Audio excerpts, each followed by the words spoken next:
வணக்கம், என் பெயர் M Murshida, second BCA. துணைவேந்தரை எப்படி தேர்ந்தெடுப்பது? பல்கலைக்கழகம் என்பது அதற்கென சட்டங்களை வரையறுத்தி ஆட்சி மன்ற ஒப்புதலுடன் தன்னாட்சியுடன் செயல்படுகின்ற அமைப்பாகும். அதன் செயல்பாடுகளின் அரசாங்கத்தின் குறியீடுகள் இருக்காது. ஆங்கிலேயர் காலத்திலிருந்து பல்கலைக்கழக தலைவர் பதவி துணைவேந்தர் என்று கௌரவமாக அழைக்கப்படுகின்றனர். துணைவேந்தர் பல்கலைக்கழகத்தின் முதன்மை நிர்வாக அதிகாரி, கல்வி அதிகாரி, ஆட்சி மன்றத்தின் துணைத் தலைவர் ஆவார். சமீப காலத்தில் சில மாநிலங்களின் துணைவேந்தர் நியமனங்களின் குழப்ப நிலைகளையும் தாண்டி ஆட்சியாளர்களிடையே முரண்பாடுகளும் ஏற்பட்டுள்ளன. நிரந்தர துணைவேந்தர் இல்லாமல் பல்கலைக்கழகங்களின் வளர்ச்சி பணிகள் முடங்கி இருக்கின்றன. மாணவ சமுதாயத்திற்கு இது ஒரு நெருக்கடியான தருணம். கல்வியாளர்கள் பார்வையில் துணைவேந்தர்கள் நியமனம் தொடர்பாக இந்தியாவில் இன்று வரை 5 நிபுணர் குழுக்கள் நியமிக்கப்பட்டுள்ளனர். அவர்களின் பார்வையில் ஒரு துணைவேந்தரின் தகுதிகள் எப்படி விவரிக்கப்பட்டுள்ளன என்று பார்க்கலாம். ராதாகிருஷ்ணன் குழு 1949. துணைவேந்தருக்கு கல்வி தகுதி: சுய ஆளுமையுடன் நிர்வகிக்கும் திறன் வேண்டும். முறைகேடுகளையும் உறுதியும் திறனும் வேண்டும். அவர் ஓர் அரசமைப்பு ஆட்சியர் போன்று செயல்பட வேண்டும். கோத்தாரி குழு 1964. தனது கல்வி தகுதி, நிர்வாக திறன், தார்மீக அந்தஸ்து ஆகியவற்றால் சிறந்த தலைவராக துணைவேந்தர் இருக்க வேண்டும். அர்ப்பணிப்பு உள்ளம் கொண்டவராக இருக்க வேண்டும். அனைத்து தரப்பினரின் மரியாதையை பெற்றவராக இருக்க வேண்டும். கஜேந்திர கட்கர் குழு 1971. பல்கலைக்கழகம் சட்டம், செய்சட்டம், மேலாணை ஆகியவற்றை முழுமையாக உள்வாங்கி செயல் வடிவம் கொடுக்கும் திறனும் உறுதியும் உள்ளவராக இருக்க வேண்டும். ஞானம் குழு 1990. புகழ்பெற்ற கல்வியாளராக நேர்மை, ஒழுக்கம், சுயமரியாதை உள்ளவராக இருக்க வேண்டும். துணைவேந்தர்களுக்கு உயர்நீதிமன்றம் நீதிபதி பதவிக்கு குறையாத அந்தஸ்தும் அதிகாரமும் வழங்கப்பட வேண்டும்.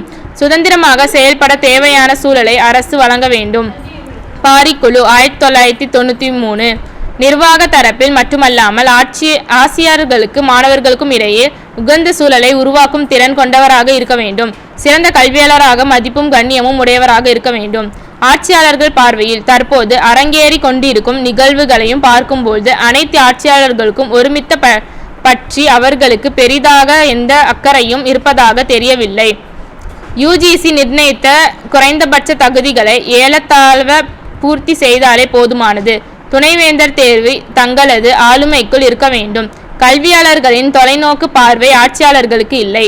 சட்டத்தின் பார்வையில் கல்வியாளர்களின் கருத்தை மையமாக கொண்டு துணைவேந்தரை தேர்ந்தெடுக்கும் வரைமுறைகளை UGC இயற்றியுள்ளது. அவை நாடாளுமன்ற ஒப்புதல் பெற்று குடியரசுத் தலைவரின் இசையுடன் செயல் வடிவம் பெற்றுள்ளன. UGCயின் வழிகாட்டுதல் மத்திய அரசின் துணைநிலை சட்டமாகும்.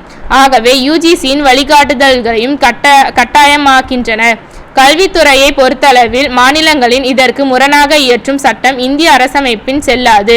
தவறான முன்னுதாரணம் தவறு நிகழ்ந்திடக்கூடாது என்கிற நோக்கத்துடன் துணைவேந்தர்களுக்கான தேடல் குழுவில் அங்கத்தினர்களை UGC பரிந்துரைக்கிறது. ஆனால் அவை மீறப்பட்டு தவறுகள் விழிப்புணர்வுடன் நிகழ்த்தப்படுகின்றனர். துணைவேந்தர் தேர்வு சம்பந்தப்பட்ட தீர்ப்பு ஒன்றில் ஆல்பர்ட் ஜான்சனை இந்தியாவில் துணைவேந்தராக நியமிக்க முடியாது என்கிறார் நீதிபதி SJ முகேபாத்யாய். ஐன்ஸ்டைன் உலகம் போற்றும் ஆராய்ச்சியாளராக இருக்கலாம். ஆனால் அவரின் தகுதிகளை திறமைகளையும் எல்லா கோணங்களிலும் ஆராய்ந்து அளவீடு செய்யாமல் ஒரு முடிவுக்கு வர முடியாது. துணைவேந்தர் தேர்வில் அவ்வளவு கவனமும் பொறுப்பும் அவசியம் என்பதைத்தான் அத்தீர்ப்பு சுட்டிக்காட்டுகிறது. இப்படிப்பட்ட சிறப்பான சிந்தனைகளும் அறிவுபூர்வமான வழிகாட்டுதல்களையும் புறத்தள்ளப்பட்டு துணைவேந்தரை தேர்ந்தெடுப்பதில் யார் யார் பங்கேற்க வேண்டும் கூடாது என்பது ஒரு தேசிய பிரச்சனையாக மாறியுள்ளது. அகலமும் ஆழமும் துணைவேந்தர் தேர்வு பிரச்சனை தற்போது நீதிமன்றத்திற்கு சென்றுவிட்டது. சமீபத்தில் இப்பிரச்சனை தொடர்பாக UGC மௌனத்தை கலைத்தது சற்று ஆறுதலாக உள்ளது. துணைவேந்தர் என்பதை திறமைகளின் அகலமாகவும் அறிவுத்திறனின் ஆழமாகவும் இருக்க வேண்டும்.